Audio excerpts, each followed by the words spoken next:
We think his skill level is very much right where we hoped it would be for several years to come. But what we want to use more than we ever have is that kind of thing that Roger Staubach contributed on the field.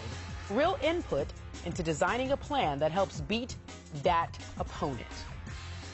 All right, well, that's what he'd like to see. Skip, some insight on this. Does this even make sense? Stephen A. Smith, this makes zero sense to me. I apologize to Jerry Jones, but I'm going to refer, and I don't want to bore you with the details here, Stephen A. I'm going to refer to a book I wrote concerning Jerry Jones in 1989 called God's Coach. It was about Tom Landry, Roger Staubach, and I spent considerable time speaking with Roger Staubach about all the great plays in Cowboy history, starting with one of the most famous plays in pro football history, the Hail Mary. Do you remember this? Was it before your time, Stephen A.? 1975 playoffs in Minnesota. They're down to 4th and 16, no hope. Yes. Bobs away to Drew Pearson, maybe a little push-off on Nate Wright, a little push-off, touchdown, 17-14, Dallas. What happened on that play? Roger told me that Tom Landry called the play, called all the plays, sent in the play messenger. Staubach ignored the play and called his own play.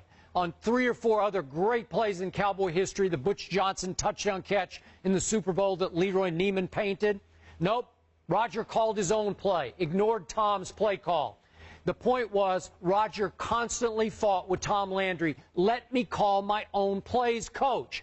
And Roger told me one reason he quit after only 10 years in the league, even though he was 38 years of age, did his stint in Vietnam, was that he couldn't call his own plays. He was so frustrated over that.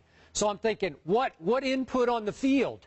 So it leads me to believe, do you want Tony Romo to call his own plays? I for one, Stephen A., I would like to see that. Tony, as you know, gut feeling, seat of the pants, playmaker. Maybe they should just give him the reins, just see how it went. Let him call his own, maybe throw, 85 passes in a game? But I don't think he would. I think he'd mix it up pretty well. I think I might trust Romo's instincts to call plays more than I would Jason Garrett's. That's just me. I agree. I would love to see Tony Romo call his own plays. By all means, please let Mr. Erratic himself, Mr. One Playoff Victory in 8 years, call his own plays. Knock yourself out. Talk about an accident waiting to happen. Oh, it'd be beautiful. It'd be beautiful. The Big Blue, the Giants would have a field day. The Redskins would have a field day. Hell, the Eagles would have a field day. I would love to see Tony Romo call his plays. Talk about Comedy Central. I mean, just watch a Cowboys game on a weekly basis. You'd get your fill. Please. It's nonsense. You told me the accident's already happened. How much worse can it get? Yeah, but what I'm saying to you is it's an accident waiting to happen. When I say that, I'm talking about all things Cowboys. But we're talking specifically about Tony Romo here. Tony Romo, listen, and I'm not saying that he shouldn't be calling some of his own plays. Please don't get me wrong. I'm just saying that don't you find it a tad bit embarrassing that this man has been at the helm for the Dallas Cowboys for 8 years and we're having this conversation now? I mean, does it ever occur to anybody? These are the kind of conversations. He got his money. Well, guess what? He's going to give up golf. He's going to work hard. He's dedicated. 8 years in? 8 years in? Yeah. Now we're talking about he's going to call his plays. 8 years in?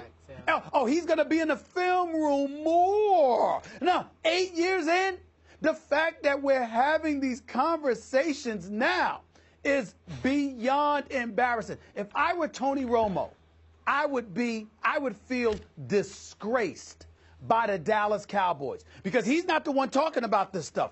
This is Jerry Jones running his mouth, and without even knowing, he's just humiliating Tony Romo because based off of Jerry Jones interviews alone, whether it's be with the local Dallas radio stations, with the Sirius XM NFL show, whomever, every time Jerry Jones talks, we find out something new that Tony Romo wasn't doing over the previous 7 years, which contributed to the lackluster results that the Dallas Cowboys have put forth. I'm going to say it again.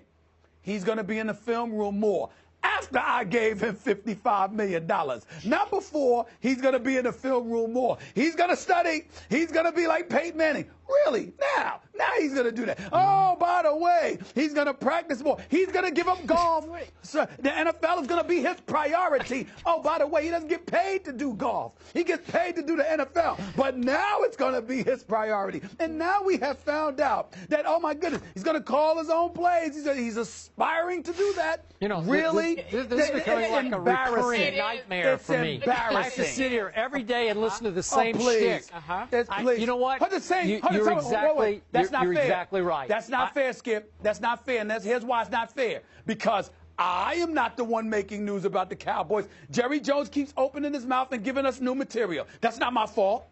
I'm in Chicago, minding my business. I will give you this. It appears to me that the more Tony Romo loses and misses the playoffs, the more responsibility Jerry Jones is giving him. It's a little scary. But I must say, I thought, and I'm a big fan of Jason Garrett personally because I knew him when he was a player, I thought his play calling last year was abysmal.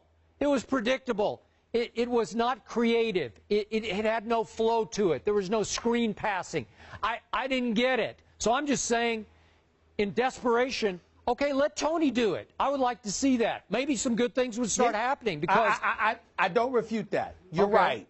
But I'm saying to you, if you're a member of Cowboy Nation, this stuff should make you want to throw up. The stuff that you're hearing, that you're learning in terms of what he's willing to do, you have to admit people were under the assumption this is what you were doing because this is the NFL. The quarterback is the most important position. There's no way on earth you weren't doing this. And we've discovered evidently it wasn't happening through the mouth of his owner, the man who cut him a check bigger than a Super Bowl champion and Joe Flacco. You're going to go on and expose this dude in the offseason about everything that he wasn't doing. This is just beyond disgraceful. Cowboy Nation should be in an uproar because of how embarrassing this is.